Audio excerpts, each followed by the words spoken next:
4:30ला उठून तयार केली, 5:30ला घरातून निघालो आणि बाहेर पडलो तर बघतो ते काय चक्क पाऊस पडत होता. त्यानंतर आम्ही बस पकडली जिने आम्हाला वाशीला सोडलं. थोडा वेळ वाट बघून फायनली सातारला जाणारी आम्हाला बस मिळाली, जी की होती आपली लालपरी.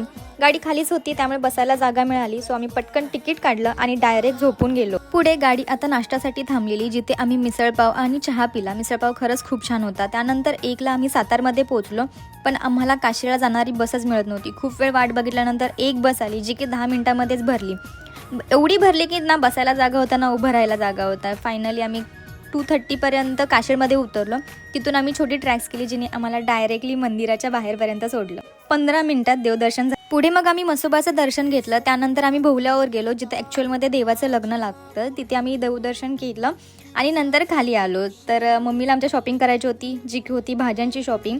ती करून झाल्यानंतर 5:30ला आम्ही पुन्हा पालीतून निघालो मुंबईला येण्यासाठी.